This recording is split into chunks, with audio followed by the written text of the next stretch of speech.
Okay, so good evening, everybody, and welcome to this session. It's going to be a lot of fun. I promise you some insights that you've never thought about before. Okay, my name is Rima Mehdi. I am the founder of Creativity Inc.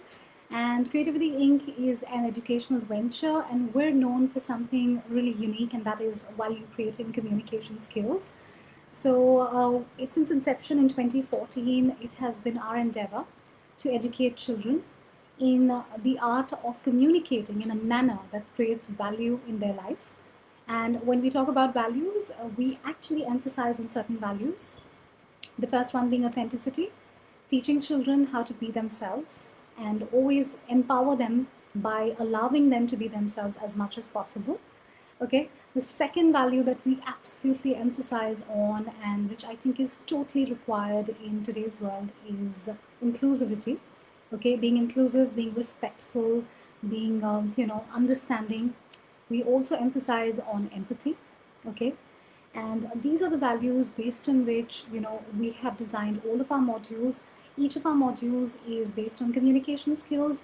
Some are a combination of communication skills and performance skills.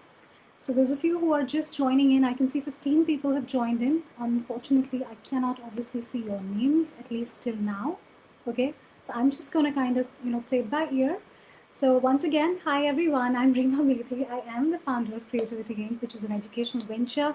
We train children in value creating communication skills. And I'm also an ex-radio jockey. I am a multilingual voice actor. I'm a multilingual theater artist. I am also a YouTuber. And I'm also a confidence and communication coach and a visibility strategist for online businesses. So yes, as you can see, I'm multi-passionate. I love doing multiple things in terms of my career. I'm very happy doing that. And I also have this vision where, we should raise a generation of children who are multi-passionate, who should be able to go along and kind of really pursue all their passions and follow their heart and be able to do whatever that they desire to. So you might see me looking at my phone every now and then because that's when I'm going to be taking your questions. So if anybody has any sort of questions based on what I'm talking about, please make sure that you type them in the comment and I will receive them on my phone. Okay? All right. Awesome. So yeah, so today I want to kind of come here and talk to you guys in very, very brief about value creating communication skills, their importance, not just in the life of your child, but in the life of all parents, because I do believe, and we all already know this, that children do mirror their parents. That's right. So parents, moms especially, I want to refer to all those beautiful, beautiful mommies who are joining in. So you guys are your child's universe. The way you communicate, the way you think, the way you breathe, your child is going to emulate that, copy that, mirror that. And that's why I thought of this topic, because I'll tell you, since inception in 2014, Creativity Inc. has trained, that's, me and my team, largely me, because I have a very small team. We've trained more than 5,000 children between the ages of 4 and 15. And as a result, we've also, kind of discovered a lot of data points, a lot of facts that are really, really worth their weight in gold. Okay. So these facts have shown me certain patterns, amongst children and amongst parents, especially when it comes to communication and voice, because that happens to be my, area of expertise. So that's the reason I chose this topic. And I want to tell you that, it's nothing fancy. Just because I call it value creating communication skills, the reason I give this title, there are two reasons. One is I do believe deeply in the philosophy of value creation, because I have a mentor, Dr. Ikeda. Okay, he has kind of really promoted the philosophy of value creation. I truly believe in that, and that is why I call them value creating communication skills. And also the other reason I call them that is because I want to differentiate myself and what we teach and what we offer as training from all those other, communication skills modules that one might want to sign up for. Because here, we're working on communication skills that are inside to outside. Okay, so we want the child's personality to blossom. We want the child to blossom as a person. And as a result, the extension of that, we want them to communicate with confidence, with a lot of assertiveness, with a lot of positivity. So that's the whole idea. But I don't want to overwhelm you. I don't want to kind of, make you feel like, oh my God, this seems to be like a whole gamut of things. What is this, value creating communication skills? just imagine that your child is going to be communicating well, but at the same time, we're also imparting values, okay? Values that are going to be great, not just for this child, but when the child grows up and becomes a leader for the world, it's going to be great for the world. So in a sense, the vision is for you and for me, mommies, is for us to raise a generation of children who are empowered, empathetic, authentic, really, really powerful global children, global citizens. Okay, so that is the philosophy part, and I think it's 5-5. So let's begin. Let's get straight to the point. Going to talk about some amazing, really, really simple things that you all can do in day-to-day life to kind of nurture and really enhance that bond with your child and really empower them in terms of communication skills and the thoughts that they have. Okay, so I will try on and off to kind of keep reading some comments. Okay, I love comments, so guys, please comment. It makes me feel like I'm with people and I'm not alone, and I'm not just rambling on. So Mona says hello. Hi Mona, nice to see you. Okay, and we have a comment by Mansi, and yeah, okay, all right, so keep the comments coming in. Okay, let's talk about the first thing that you can do, which is super simple, which your child really, really needs. Okay, something that I know you already do, because I love giving credit to all the lovely moms out there. So you're gonna have to, forgive me, because on and off I'm gonna sip water because it gets a bit dehydrating in this weather. Yeah, and I really like to take care of my voice. But I'm so happy I'm able to have a chat with you guys. So yeah, so the first thing that I really, really want you mommies to do is listen. Okay, it's a simple word: listen, listen, listen, listen. I cannot kind of request you enough to do this, because if your child's a baby, a toddler, a preschooler, a school-going child, a teenager, even more important, please master the art of listening. Okay, I work equally with adults and I work equally with children, and I know what the repercussions are of not listening to your child at a young age. Please understand, your child is like this, this amazing seed that is going to sprout over the years into a blossoming, beautiful tree or plant or whatever you want to call it. Listening is actually nurturing that seed.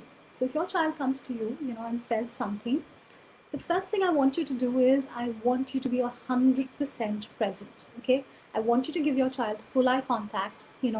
If you're doing something, and most moms I know are so busy, so if you're working in the kitchen, you're working on your laptop, you're doing something in the house or even outside, I want you to drop that just for like a few seconds. Okay, and I want you to say yes, what is it that you would like to tell me, and give your child your full presence and attention. Okay, you're going to have to give your child your entire eye contact, because body language matters, especially to young kids. If your child looks a little hassled, fearful, angry, irritable, it would be amazing if you can use physical contact like a hug or holding their hands. So be absolutely, completely 100% present. So if I have to kind of describe this in a very, I would say in a different manner, I would say something like, your listening when it comes to your child should be almost as present as meditating. Okay, when you listen to your child as if you're meditating with full concentration, like 100% energy, attention and presence, that's the kind of listening I want you to practice with your child, no matter how trivial you think their issue or their thought process at that point in time is. Maybe they hurt themselves and it's a tiny little scratch, but I think kids love coming and telling us that I've got this scratch. I want you to acknowledge that and listen to that 100%. By doing this, you are achieving a whole world of amazing communication skills training for your child and for yourself.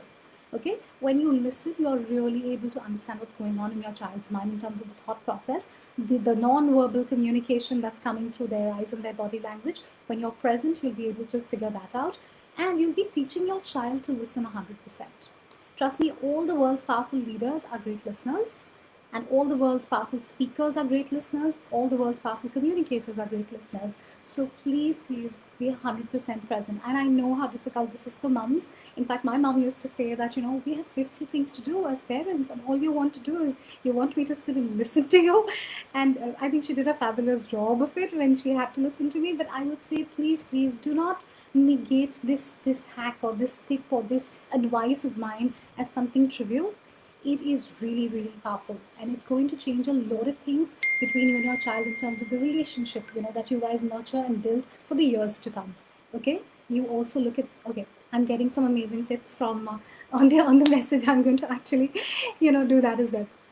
Okay, so yeah, so that's something that we need to do. Okay, and so when it comes to listening, be there 100%.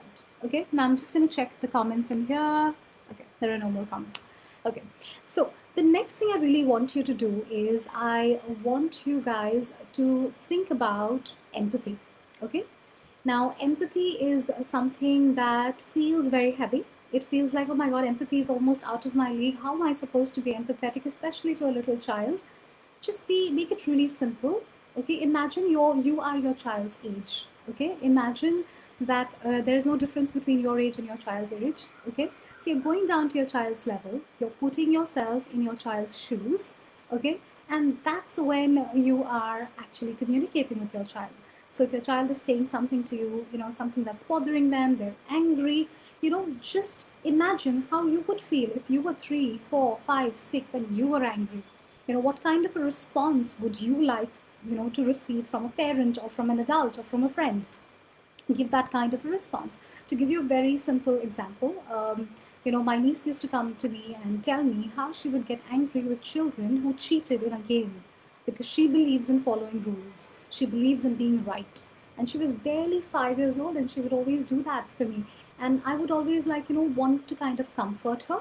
At the same time, I always wanted to kind of tell her, in my own adult way, kids will do that. You've got to get over it. But I really controlled myself and I never did that. Okay. I made sure I actually went down to her level, became her friend, and started speaking as I really understood her pain or her, entire anger against that whole thing. So I would definitely say something like, I can imagine how unfair that must feel. Or I can imagine how cheated you must be feeling because you're following the rules and there are children who are cheating in a game and winning it. And the moment I empathized with her and I acknowledged her feelings, she would calm down and she'd be like, okay, someone gets me and what I'm doing is right. So I'm going to continue to be, follow the rules and it's okay if somebody else is cheating. So this is a very simple example that I've kind of experienced in my life. Okay. And I'm sure you guys have multitudes of examples on a daily basis while parenting your child. So if you guys want to share any sort of comments on, whether you've been able to do this with your child or if there's been a particular situation where you kind of used empathy and that helped, I would love to kind of hear from you guys in the comments. Okay, so empathy was my second bit. Okay, the next thing I want to kind of talk about is, this is very important. Don't negate the feelings of your child. So acknowledgement, okay, if I have to sum it up in one word, I would say acknowledgement. So, sometimes children come to us with things which we feel are not important. Like, my hair got messed up, little girls they always come to me when we are teaching, miss, my hair got messed up, my ponytail's loose, or, my ribbon's out because they wear those really cute headbands and ribbons and really cute clips. I lost my clip. And at that point in time, I am in two minds because as a teacher, I want to focus on what I'm working on, I'm teaching. At the same time, here's this little life coming to me and sharing something that's really bothering that life. So what I choose to do and has worked really well for me is I acknowledge that feeling. I don't negate it by saying, it's okay, we'll look at it later. It's just a clip, forget about it. Sorry, never do this. I know all the stuff that I'm talking about is a little time consuming. It's not your run-of-the-mill stuff wherein, you just kind of quickly communicate with the child and move on. But these things are important. Always acknowledge, whatever your child is saying. And this is even for adults, even for teens, I give this advice, always acknowledge. So if your child comes and tells you that something's not working or something's bothering them, always make sure that you say, okay, so that's really terrible. Because imagine if you were 4 and you lost your favorite clip, how would you feel about it? I'm sure you wouldn't have taken it so lightly as you expect your child to.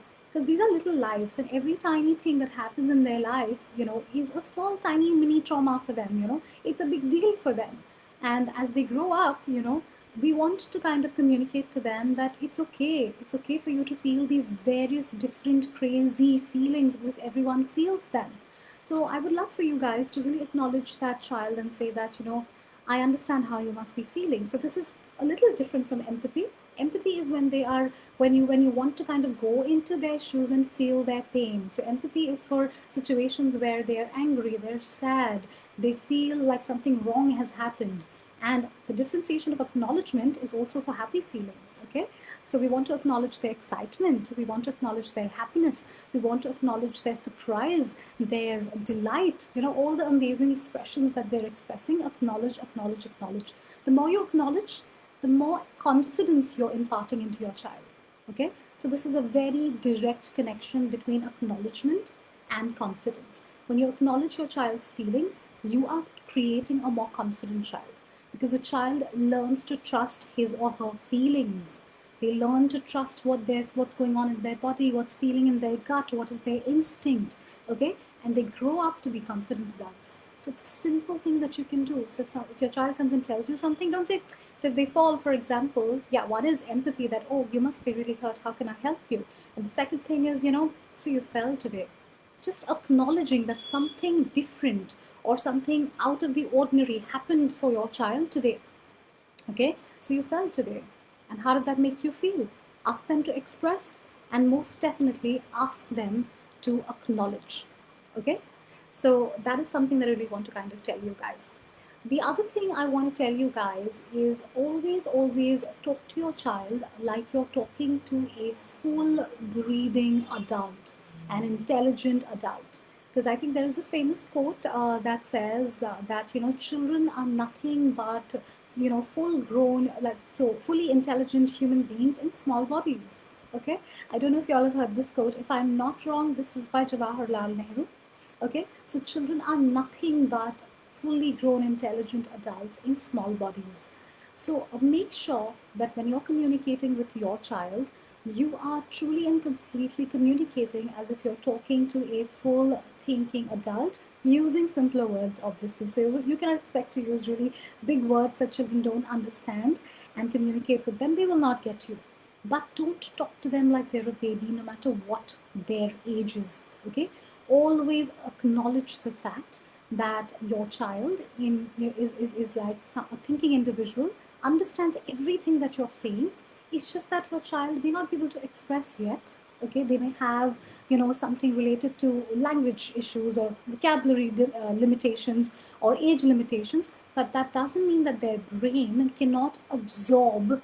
Okay, their brain cannot absorb what you're trying to kind of tell them. Okay, does that make sense? So always communicate with your child with a lot of attention, a lot of respect, and a lot of, all the same techniques that you would use to communicate with an adult. Okay, so that is one thing I really want to tell you guys. Another thing that I want to talk to you about is offering your children the power of choice.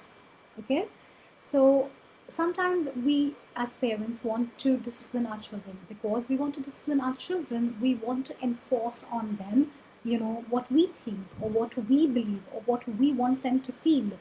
Okay, so what I'm trying to tell you is that please allow them the power of choice. When you allow your children the power of choice, you are allowing them to make decisions. Okay, so yeah, you're allowing them to make decisions. Okay, have I gone off screen? Okay, so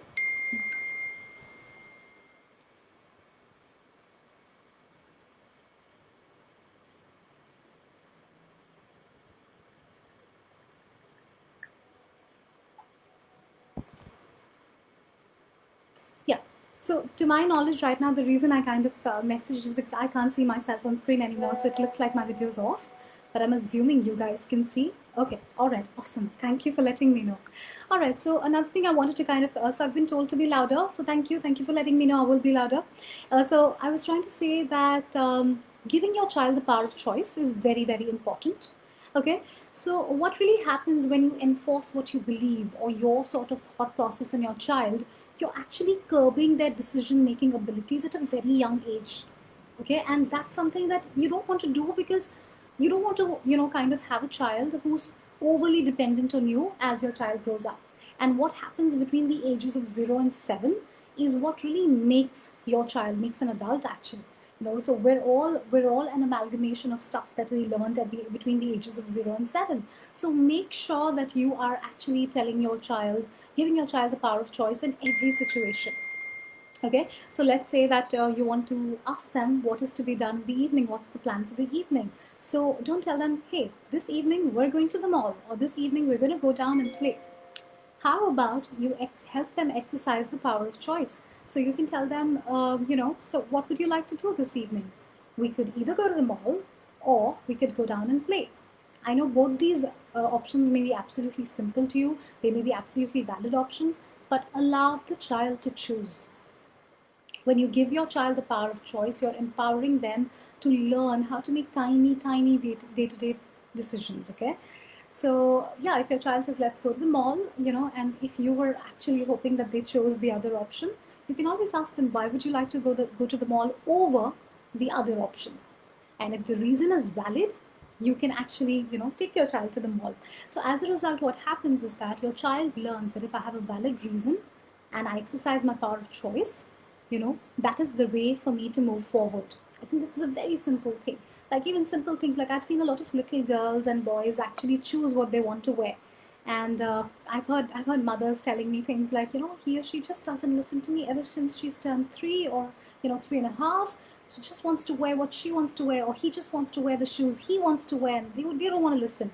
It's great, because your children, like I said, are full grown, they're like human beings, fully thinking, capable human beings in small, tiny bodies. So it's totally okay. Would you like it if, someone else chose your clothing for you for the day? No, obviously not. So similarly, please allow and celebrate the power of choice, okay, for each child. I do that a lot in my classes, and I gain a lot of popularity with the children because of that. I always ask them their opinion as if I were consulting somebody my age, somebody I really respect. I never put unilateral decisions on the kids I work with ever.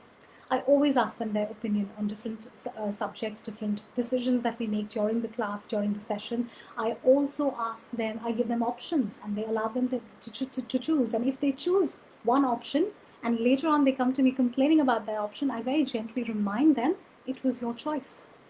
Because now you're teaching the child the whole art of responsibility, taking ownership, okay, understanding that if you've made a choice, you need to stand by it. So if they choose a particular topic to work with me on, and then after some time they're like, but this is difficult, we shouldn't do this, we should have done the other one, I always tell them, never go back on your word, okay? Please stand with what you've chosen and work with it. So I think it really teaches children a lot of responsibility. So that is something I really want to kind of tell you guys. Please give them the power of choice. It's very, very important. Yeah, I'm going to be taking questions in just a few minutes. I just have a few more points to share. Okay, another thing that I really want to tell moms, and this comes from, a lot of adults today are very stressed. They're stressed because of their work structure, because of their responsibilities. What I want to tell you guys is that no matter how stressed you are, okay, please try not to criticize anybody else in front of your child. Whether it is people that you work with, whether it is somebody you met, whether it is a friend, whether it is a family member. Family member, I would say absolutely not. And even outsiders, never, never, never. Okay, because you don't want the child to absorb this whole feeling of it's okay for me to talk badly about somebody. And I'm not saying that we don't do it at times. Each and every one of us sometimes feels badly about people.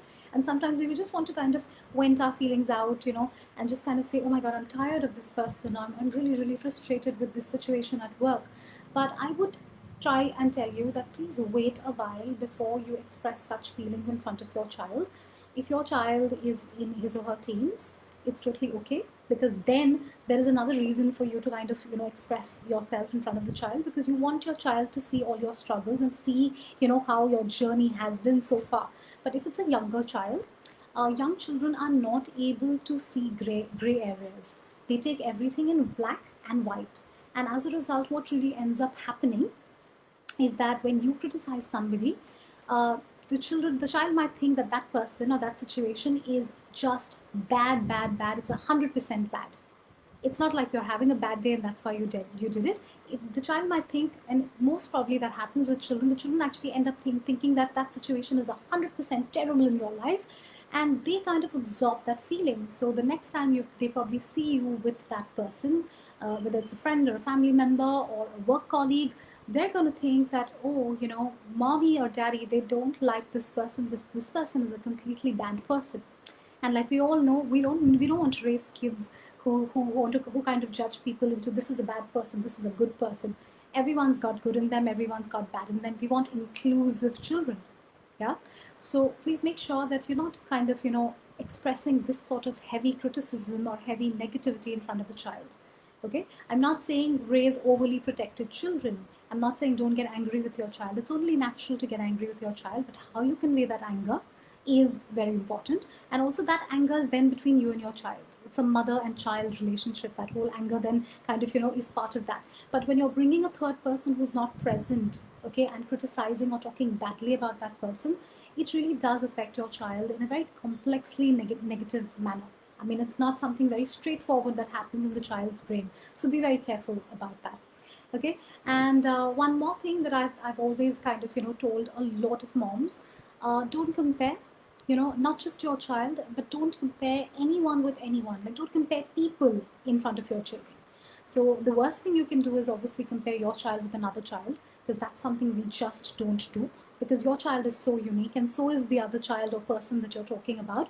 But having said that, don't even compare two friends of the child or two people in your life in front of children, because children, again, with comparison, they are not able to understand the extent of it. They take it too far and they start believing certain things which are false. Okay, so if you don't want to create false beliefs in your child's life, do not compare them.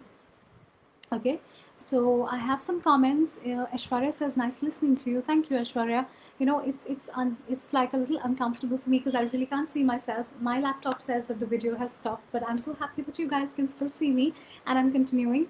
And Nidhi says, "Very informative." Thank you, Nidhi. That's lovely. Thank you very much. Okay, so yeah, so no comparisons. Okay, yeah, no criticism. A lot of empathy, allowing your child to fully express, giving your child the power of choice, talking to your child as if he and she were like a full thinking grown up adult, but in a small body, obviously, and being present, listening. So these are all the tricks and tips that I would like to kind of share with you. And I've made these as simple as I can. Most of these are rooted very deeply in psychology. Okay, in child psychology, in human psychology, in the way the human brain and emotions function. I tried really, really hard to make it so simple for you that you're able to kind of, start practicing these from today onwards with your child. Okay, I have another comment. Deepthi says, "Awesome advice. Thank you, Deepthi. You're very kind." Okay, and just gonna take questions now. So you guys gonna have to allow me to read the question from my phone. Yeah, I'm going on for the first question that's come to me. Okay. Nidhi says, "My daughter is 2.5 years old, and I also have a 3-month-old baby boy, because of which I'm not able to give my daughter much attention and care, all that she requires, and she's become very stubborn and not eating properly and also misbehaving." So Nidhi, if I had to be very simplistic, because I'm not a doctor or a psychotherapist or a child counselor, but I understand communication very well. So I'm going to give you advice from my perspective. Okay. So when it comes to nutrition, obviously, I'm sure as a mother, you're consulting a doctor and working on her eating habits and her health, etc. So what I would like to tell you, Nidhi, is that, the answer and the solution lies definitely in a very simplistic manner in giving your child time. Okay, I know that you can't, because having such a young baby, and then I know you have to prioritize one child over the other, and this is a very difficult phase in a mother's life, because no mother wants to do that. They don't want to prioritize one child over another. But I think maybe you need to enlist help, maybe from your husband or anybody else in the family, and have a lot of quality time and communication happening with your daughter. So if you are with the baby, you want to make sure that somebody else is able to help you with your daughter, and your daughter gets a lot of communication, a lot of talking, a lot of time spent. And nowadays time spent has become very tainted as a term, because people feel that quality time means taking your child out for a meal or to play or for a play date or watching a film. Please learn to do nothing with your child. Okay, please master the art of doing nothing with your child, because that's when they feel, your energy, they feel really loved and cared for. So just talking about nothing, just randomly discussing stuff, just randomly probably just playing with their toys and talking about nothing, these are the things, the more and more you engage with your daughter, the more she will open up about what's bothering her. And if I sense something, it's probably just the fact that she's sharing her mama with another baby, and that's very hard for a young child. That's probably one of the earliest traumas that you and me, all of us, have gone through. Like, I'm the younger sibling, and I promise you I have an older brother, and I promise you, if I really go deep down and today I'd sit with my brother and converse with him, even at this late age, he's going to tell me, when you came in, you were very cute, but I didn't like sharing my parents. And who likes it? A child who's so young obviously wants parents to himself or herself.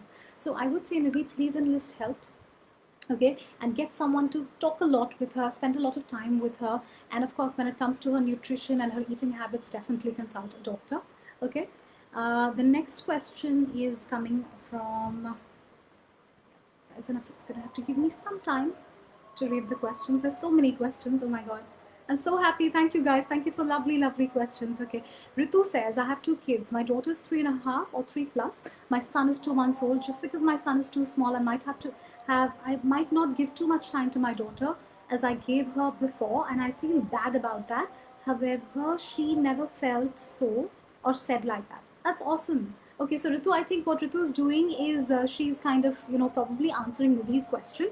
That's what I get. And Ritu, I think if your daughter is not, kind of feeling that void, that's amazing.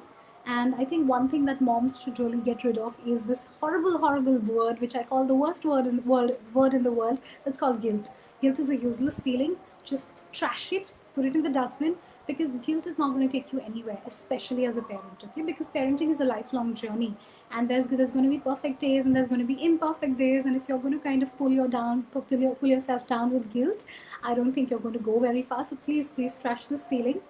Okay, Shailaja has asked me a question. She says, my daughter is 7 years old. She doesn't have the confidence to speak in English. How can I improve that? So Shailaja, we're heading towards a very different world. Your daughter needs to be a very good communicator to start with. She needs to be able to express herself with confidence, with all the values of empathy, authenticity, inclusivity, and language is going to become secondary. In the next 5 or 7 years, we will all awaken to this truth that language will become secondary, but the communication skills, they will take precedence or take importance over that. So if you feel like, she's confident otherwise and is able to express herself, then she's on the right path already. But if you feel that, yes, English is a priority and it's kind of, holding her back, then what I would like to tell you, Shailaja, is that, there are so many modules, so many classes available nowadays. I think children are living in this wonderful world where whatever they want to learn is available to them. So enlist help from a good trainer, a good teacher, and give it time, because language skills don't develop overnight.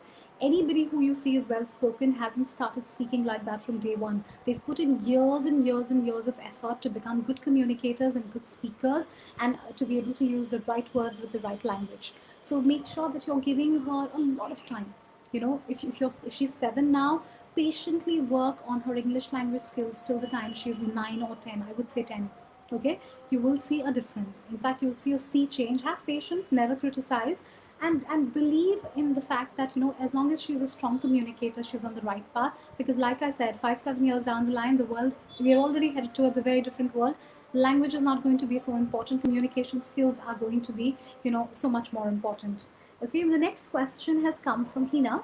Hina says, my daughter is 23 months old. She is saying some words about relationships like dada, nana, and so sweet. She explains her feelings with signals and she understands everyone. My question is how to improve her communication skills. So, I love this question because I feel so equipped, to kind of, answer this question. So your daughter's almost 2, but not 2. Have long conversations with her. Talk to her about everything and anything, Talk to her about nature, talk to her about animals, talk to her about her friends, share stories with her. The more you talk to her, the more she's going to start picking up words and start speaking, because primarily we always think that a good communicator uses this apparatus, which is the jaw, the tongue, and the voice. But actually, the more important thing for a child especially is the ears. The more she hears you, she's going to be able to become a better communicator as time passes. The more you use your language properly, the more you use amazing words with her, though she may not understand 100%, it's okay. Children sense, they're very intuitive. So really communicate, go all out communicating with her, and give it time, because by the time she turns 2.5, 3, you will see the results of all your hard work of communicating with her so intensely and so deeply at a young age. Because auditory learning is the learning that really, really happens. Even today, all of us as adults are using our ears more than anything else to communicate. We just don't realize it. We think we're using our voices, but communication is between two people. So it's that whole cycle of responding and reacting that happens through ears and eyes, also happens to the voice, obviously. So I hope that helps, Hina. And we have another question. Okay, this is from Kirti. She says, my son will complete 4 years this 27th. What kind of communication skills and sports activities? So Kirti, I will not be able to advise you for sports, because you probably have to ask your child's choice. Like I said, please always offer them a choice, empower them by asking them what they want. And I'm sure a 4-year-old boy will definitely tell you what he likes to play and what he doesn't. But when it comes to communication skills, I think spend some time with your child and see, what would help your child's expression. So could it be a speech and drama class? Could it be a basic phonics class? Could it be a singing class? Could it be an early reading class? All of these will contribute to his communication and language skills. But it's something that you will have to kind of, get it assessed from a teacher. Like, when kids come to us, we don't at the outset say, oh, this is a great module for you. We actually spend some time with the kid. I, for one, definitely spend an hour with a child before advising the parent about any module that is a Creativity Inc. module. So that's the same advice I would give you. Either assess yourself or get him assessed from someone who's in the field. Okay. And guys, I do hope I'm able to answer your questions completely and then it's making sense. It would be lovely if you all could kind of comment and let me know that if this is working out for you. Because for the first time, I'm doing a video wherein I can't see myself. I can see a blank screen, but I'm still going on. Okay. So yeah, Kajol's got the next question. She says, I have one daughter. She's very naughty. She's 4 years old, but she's like a small baby. And she looks just like a 2-year-old. Please suggest how I can grow up my daughter. Okay, so she says, my daughter's not eating well and she's 4, but she looks like she's 2. So Kajol, I think, when children have a problem with food, like I said, definitely, you can seek help from, your family doctor or the doctor that's been kind of working with her, because nutrition is very, very multi-layered for children. Some children don't eat because they don't like the taste. Some children don't eat because they're too restless and too stressed to eat food. Internally they're not like at peace, so they don't enjoy the process of eating food, so they run away from eating food. Some children don't eat because they feel like they're being pressured to eat. So that little rebel inside every child comes out and says, oh, if mama tells me to eat, then I'm going to rebel. So there could be multiple reasons, and I wouldn't be the right person to be able to kind of, answer this question. Kajol, unfortunately, I apologize to you. But because I only understand voice and communication, I would, it would be safer for me to answer only those questions because I don't want to give you any wrong advice. Yeah. And the next question is from Rucha. Rucha says, my child is 3 years old and throws a tantrum and starts hitting out every time I say no to him for something. He's extremely fussy and doesn't tell anyone. Okay. All right. So, Rucha, I think if a child is acting out and there's a tantrum, I would kind of advise you once or twice, just observe the entire tantrum in silence and see what is it that your child's trying to communicate. Because children only act out and start hitting things and start yelling when they feel that they're not being listened to, or when they feel like, they're never getting their way. They always have to listen to someone else and do what someone else is telling them. So it's almost like a cry for attention. It's a cry for for them wanting to be listened to. Okay, so make sure that you're doing this, and if you're able to assess anything in the process, you will already learn a lot. When your child throws that tantrum and you silently and patiently just kind of try and calm your child down and let your child express that anger, that irritation, or that frustration, you will realize why it's happening. It might take you more than a couple of times maybe of this whole experience. And if you're able to analyze that, you will be able to know what you can do next. Or else again, you can kind of take help from someone who understands child psychology. because very clearly children only throw tantrums because when they're not getting their way, or when they're not feeling heard, or there's something that they want to express and they're not able to express. So that is my, that's what I gauge out of this. My next question is from Shikha.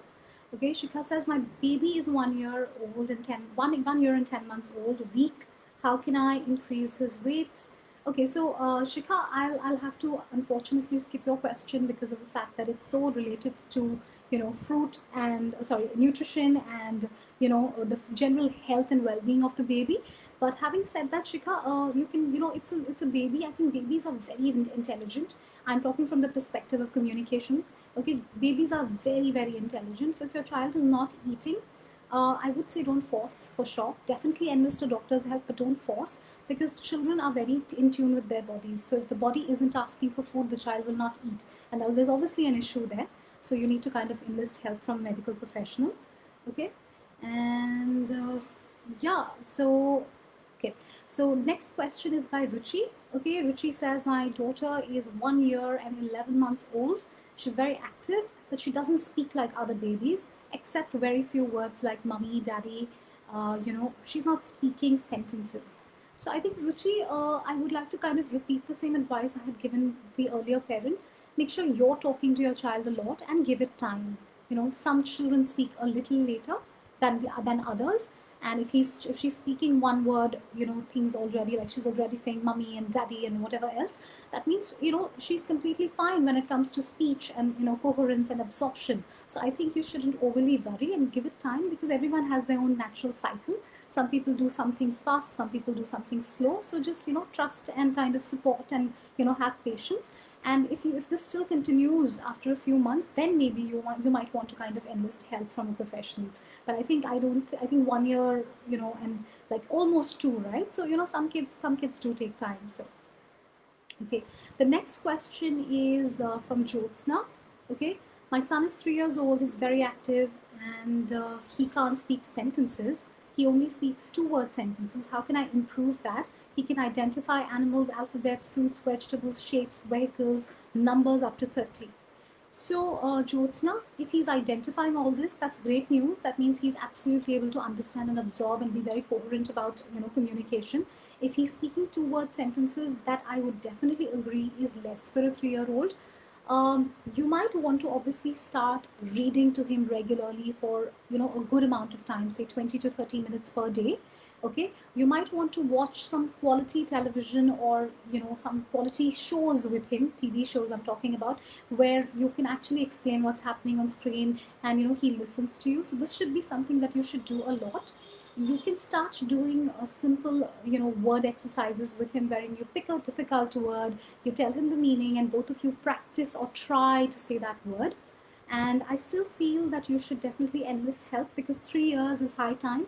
Your child should be speaking at least 4-word full sentences. Okay, that's my opinion. So, but yeah, you can do these supplementary activities. They will definitely help.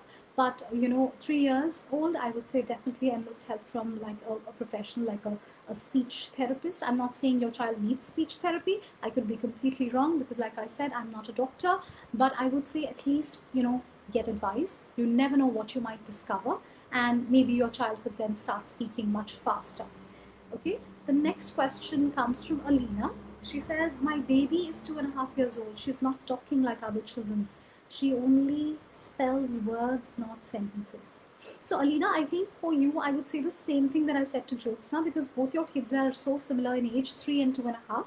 Okay, do the supplementary activities wherein you're doing like phonetic exercises, word exercises with your child, really using your lips to kind of really pronounce a word, helping the child hear and making the child repeat, watching probably some TV shows together where the language is good.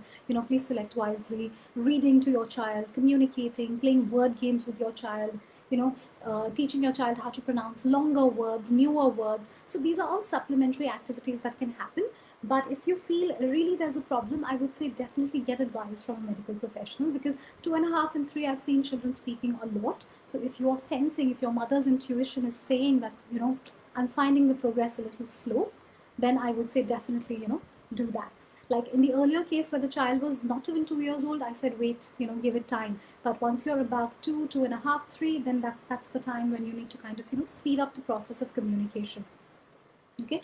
And mums, I would really like to reassure you, I know some fabulous speakers who are adults today. Some of them did not speak till the age of 5.5, because for whatever reason that they didn't have any medical issues.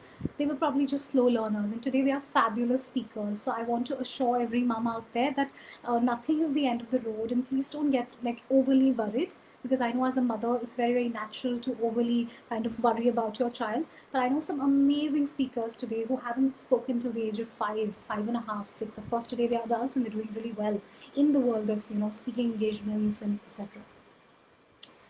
The next question comes in from Neha Singh. Okay, so she says, my daughter's 3 and she's not speaking till now. Every time I try to teach her anything, she escapes or runs away. She does not want to give eye contact to. I want her to repeat after me, but she says a few words later in her play. So Neha, there's good news. The fact that she's repeating the words that you taught her later on, which means that in front of you she either feels conscious, or she feels intimidated or uncomfortable or restless, or plain simple disinterested. Okay, at that age, let's not reduce the importance of feeling disinterested. When children are disinterested, they don't care, and it's okay, because like I said, they have a choice, they have their free will, and we cannot force things, enforce things upon them. So but since she's 3, I would definitely get you to probably join a class wherein she speaks more. Probably a phonics class would kind of help her, since she's not speaking too much, because phonics makes the whole thing a little interesting, because they break up words and they break up the sounds of words, and they use pictures and they use songs. So Creativity Inc. also has a program called Toddler Speakathon.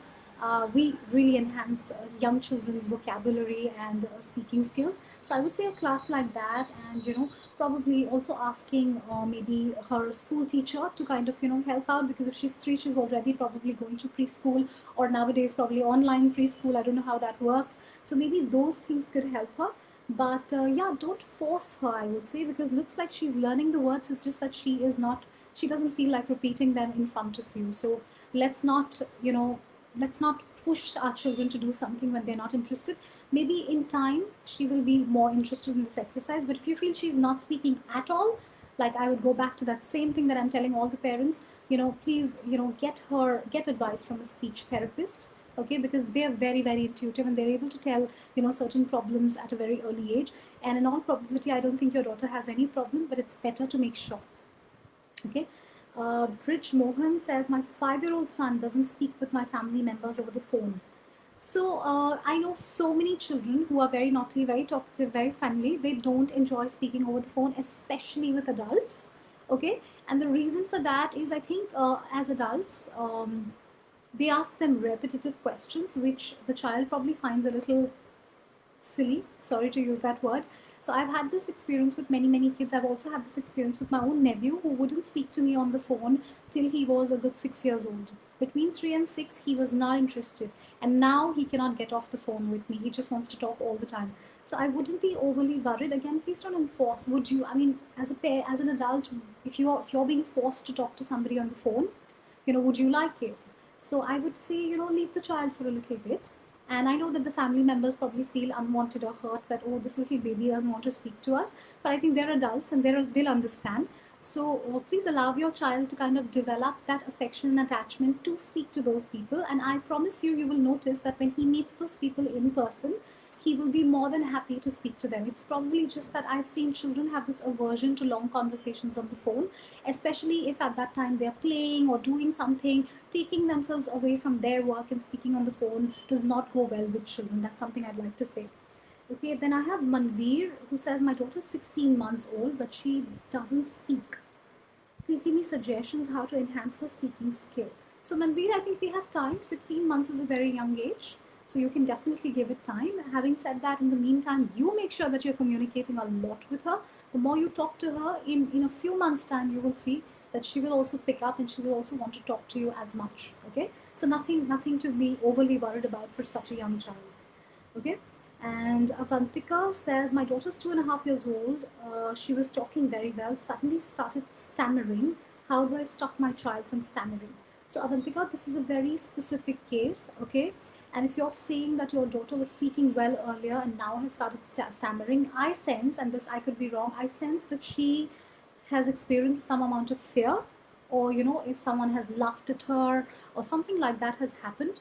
So you're going to have to enlist the help of a speech therapist, because stammering is something that can be overcome very quickly at a young age. The older you get, the more difficult it becomes to deal with problems such as stammering. So I would say please take immediate action.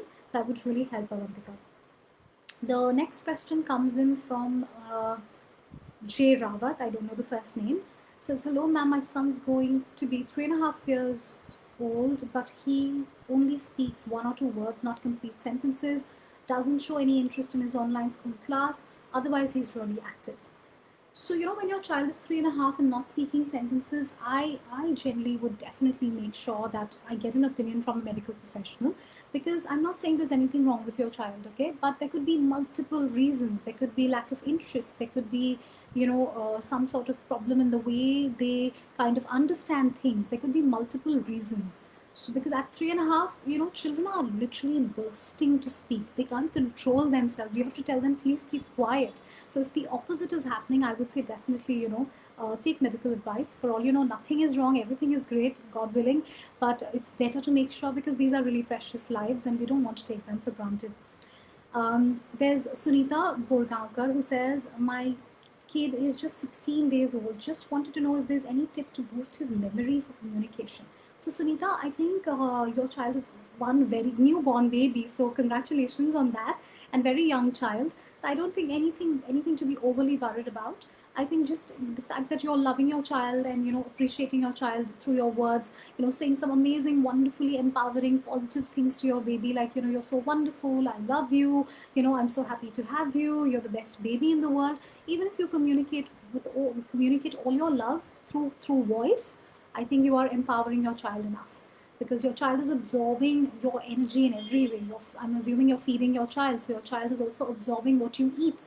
So make sure that you're eating things that are good for your child, and make sure that you're thinking thoughts that are good for your child, because children will sense your energy. And make sure that you're speaking absolutely amazingly appreciative words to your baby, because that baby is like a sponge right now, very very new baby. So all of this is what you can do to help your baby, and just go with the flow. Babies are so intelligent, they will surprise us. So enjoy the babyhood of your baby. Okay. And Sarita says, dear ma'am, my son is 3 and we talk 3 languages, and he does not talk in one language. He uses one word of 3 languages to. Okay. So basically Sarita is trying to say that we use multiple languages at home, and my child is as a result not able to master one language. He communicates, he combines the 3 languages and communicates. I think Sarita, this is a very genuine problem. Okay, I have seen this with a lot of parents, especially parents who live abroad, because they communicate in their mother tongue at home. At school, the children only communicate in English or whatever the language of that country is. So Sarita, I would advise you that till your child is 5, okay, make sure that you are communicating with your child in 1 or 2 languages, not more than 2. Okay, reason is, till the age of 5, your child can learn multiple languages like a sponge. So if you feel that one particular language is your priority, like your mother tongue is your priority or English is your priority, start communicating with your child only in that one language. So say the mother chooses English and speaks only English to the child at all times for all situations. The father chooses the second language and speaks only in that language with the child for all things and all reasons. So when that happens, the child will be able to master these 2 languages and understand what are the correct words to be used in both the languages. And the child will also identify that, okay, when my mom speaks, I have to reply to her in this language and we have to use all the words from this language. When my father speaks, I have to use this language and reply in this language. So then that little brain is able to kind of differentiate between the 2 languages. Okay, and then obviously the result is that your child will be able to learn two languages really well. And then of course, if you're one of those parents who also wants to teach your child a third language, I would ask you to enlist help of a class for that. So get your child a language class if you need a third language. Do not do that at home, because it becomes too confusing for the child, because like I said, they will quickly pick up all the languages, then obviously they will not know how to differentiate because they're very, very small. I hope that makes sense. Yeah, and the next question is, my son is 5.5 years old. He's very shy. He doesn't speak with others. So, this is a very normal thing. Your child could be an introvert. Your child could be just naturally shy, and that's totally okay. So I would suggest, involve your child in activities wherein he is required to speak to children of his age. That will give him a lot of boost in communicating with his peers. And once he starts talking to his peers and his teachers and stuff, he will naturally communicate better at home as well. And of course, from your end, be a great listener, be very, very compassionate while talking to your child. Never point out to him that he's shy or he speaks less. Be very nurturing and encouraging, and that will really empower your child to communicate better. Okay, the next question comes from Prithshri. Okay, my daughter's 2 years, 3 months old. She only speaks 10 to 15 words and is not able to speak sentences. She tries to talk in Chinese type of language, which we're not able to understand. I'm very eager to see my daughter talking fluently, but don't know what to do. So Prithshri, is she watching some TV shows wherein the cartoon characters or animated characters are talking in a different language? She could be trying to imitate that. Okay, and if she's speaking 10 to 15 words, I'm sorry to say that is a little less. Okay, so you might want to kind of check with a speech therapist, whether she's able to absorb and assimilate language properly and is able to pronounce words properly.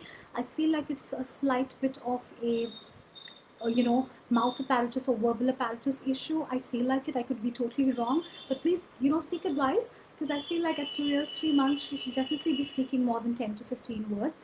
And if she's watching a lot of videos, check if any of those videos are in a foreign language. She's probably trying to imitate those characters, and that's why you feel like she speaks in a Chinese type of a language or whatever. Okay, the next question comes from Parveen. Parveen says, my baby is 2 years and 8 months. He has not started communicating with us. Though he sings rhymes, numbers, and alphabets, he doesn't respond to questions, or he doesn't understand them. He has never been with kids of his age or any age or other people. So Parveen, very important that your child starts getting exposure to other kids, because that's when you'll be able to assess whether your child is communicating or not. Because when another child of his age or another child comes and says something to him, your child will try and reply, will try and communicate. So please make sure that he's getting exposed to his peer group, either through an online class or once the lockdown opens, maybe I'm sure you're sending him to school, so that will be taken care of. So all of that. And if he's singing rhymes, numbers, and alphabets, which means that he has no issue in terms of pronunciation or any sort of auditory learning issues, everything seems to be okay. But if he's not communicating with you, definitely you keep trying to communicate, but expose him to some activities that will kind of really make him want to talk and express. Yeah, that is one thing. I don't see any other issue, honestly. Yeah, but if you just wanted to make sure that you're being safe, then maybe you can kind of get the opinion of a medical professional.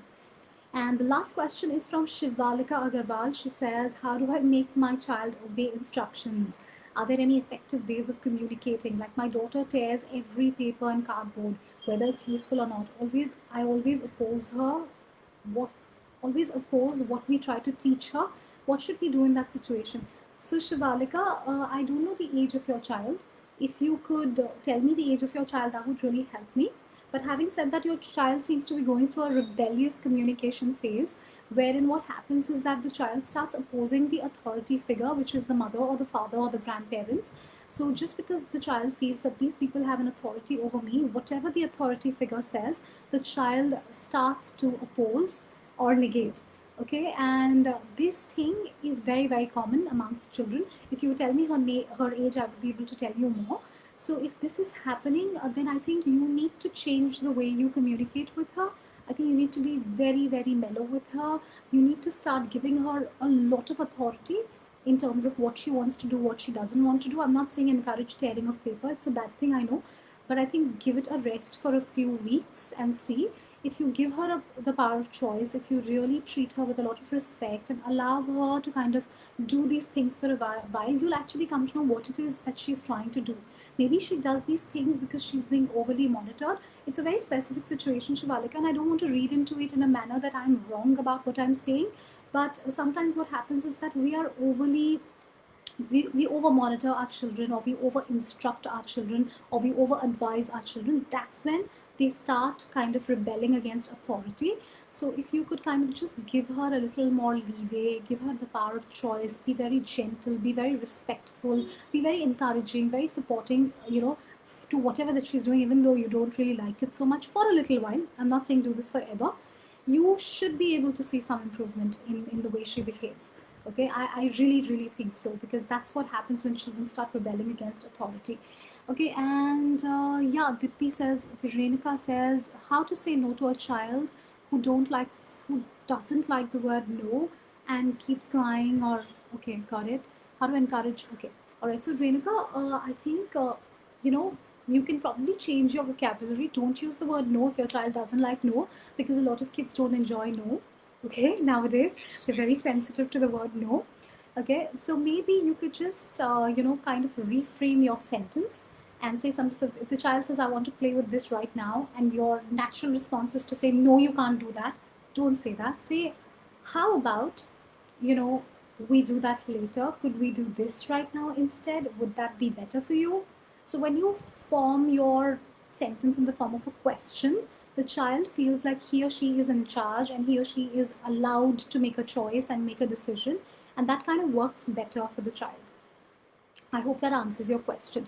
How to encourage children to read more books? So if your child is very young, and I don't know the age of your child, if your child is very, very young, you have to sit down, Renuka, and read to your child on a daily basis for half an hour a day, okay, at the minimum. When you do that, your child will develop a love for books.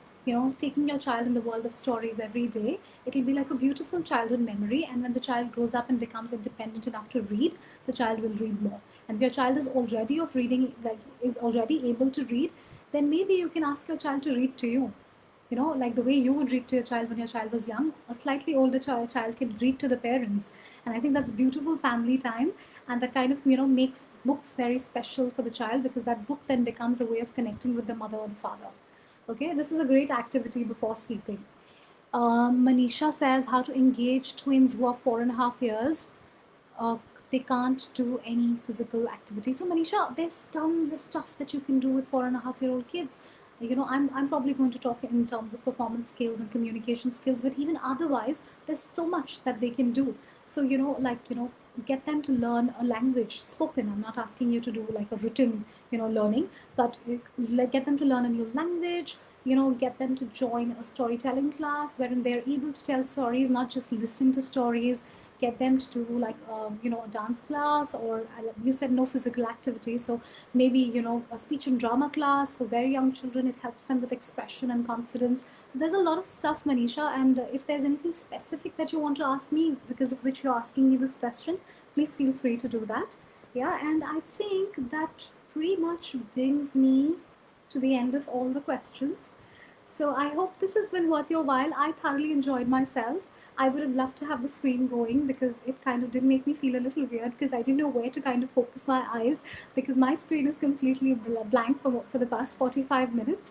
But I do hope that I have done justice to your time and to your questions. If you guys have any more questions, you can just look for us, Creativity Inc. Yeah, our spelling is a little different. It's CREATIWITTY.INC. Okay, so you can look for us and you can shoot your questions. We have multiple modules that are based on communication skills, based on performance skills. We love serving children, and we're here for you, mommies. And of course, a big thank you, big shout out to FirstCry, and thank you for giving this opportunity to connect with so many wonderful moms and so many wonderful parents. Yeah, this was really amazing, and I'm going to call it a day. So have a great evening, guys. Thank you very much.